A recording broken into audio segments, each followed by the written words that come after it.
आप सभी का स्वागत है मेरे YouTube चैनल पर। अगर आप नए हैं तो मेरे चैनल को लाइक एंड सब्सक्राइब करना ना भूलें। सब्सक्राइब करके जरूर साइड में ब्लू कलर के बटन में नोटिफिकेशन उसको ज़रूर दबाएं, जिससे आपको नई नई वीडियो मिलते रहे। तो आज हम लोग विश्व के इतिहास पढ़ेंगे, जिसमें से आपको मैं विश्व की सभ्यता के विषय में बताऊंगी, जो आपके कंपटीशन के लिए बहुत अच्छा है। इसे नोट करते जाइएगा और काफ़ी ध्यान से सुनते जाइएगा। तो हम लोग स्टार्ट करते हैं। इस सभ्यता का विकास नील नदी की घाटी में हुआ एंड मिस्र को नील नदी का वरदान कहा जाता है। मिस्र के प्राचीन राजाओं की राजधानी मैक्सिको थी, नगर में थी, जो कि कहिरा के निकट ही था। मिस्र के प्राचीन राजाओं के युग को पिरामिड्स के युग के नाम से भी जाना जाता है। 18वीं शताब्दी ईसा पूर्व में मिस्र पर खानाबदोह हाइकोसोस का आक्रमणकारियों का आक्रमण हुआ।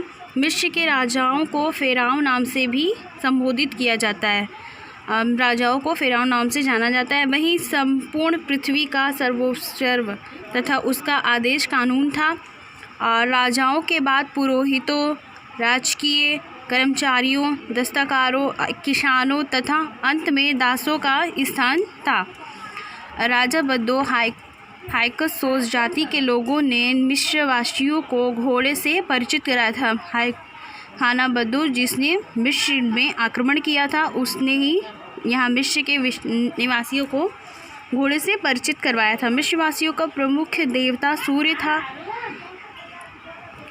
चंद्रमा देवता, बाढ़ का देवता इत्यादि देवता जो मिस्र के वासी मानते थे। और सूर्य के अलावा सुरक्षित शवों को मामी के नाम से जाना जाता है। मामी को पत्थर के बॉक्स में बंद करके मकबरे में दफनाया जाता है। जैसे कि वहाँ के महंत, राजा, राज्यकर्मी, ये लोगों को मामी के बॉक्स में दफनाया जाता है। और प्रसिद्ध लोगों को पिरामिड में दफनाया जाता है। राजाओं के मकबरे को पिरामिड कहा जाता था। मिस्र के सर्वश्रेष्ठ पिरामिडों में से एक है गीजा का पिरामिड, जो कि विश्व के 7 आश्चर्यों में से एक है।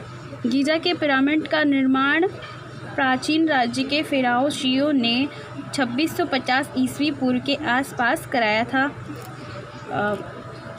इतिहासकार हेरोडोटस के अनुसार गीजा के पिरामिड्स को 3 लाख लोगों ने 20 वर्षों की कड़ी मेहनत के बाद बनाया था। मिस्र में एक सुरक्षित मकबरा नूतन खामन का मिला है। मिस्र में स्फिंक्स की मूर्ति को एक बड़े पत्थर को तराश कर बनाया गया था। स्फिंक्स एक जानवर है जिसका शरीर शेर तथा सिर मनुष्य का था। मिस्र में मंदिरों के अवशेष पाए गए हैं। इनमें करनाक तथा अबू सिम्बल के मंदिर नील नदी के किनारे स्थित है। अबू सिम्बल्स के मंदिर को सूर्य देवता के लिए बनाया गया है। इसे उगते हुए सूरज का मंदिर भी कहा जाता है। मिस्र में जो संख्या यूज़ की जाती थी वो 1 से लेकर 9 तक के अंकों का प्रयोग किया जाता है। मिस्रवासियों ने वर्ष को 365 दिन तथा दिन को 12 महीने में बांटा, महीने को 30 दिनों में बांटा। मिस्रवासियों को लेखन कला की भी जानकारी थी। इसके द्वारा प्रयोग की गई थी लिपि हैरोग्लिफिक लिपि कहलाती है। प्रारंभ में इनकी लिपि में 24 चिन्ह थे। बाद में चिन्हों को संख्या बढ़ाकर 500 हो गई। शैल्योपाली नामक फ्रांसीसी विद्वानों ने इस लिपि को पढ़ने में सफलता मिली। लिखने के लिए मिस्र के निवासियों ने सारकंडे की कलम तथा पैरिस नामक के पेड़ के पत्तों का इस्तेमाल किया।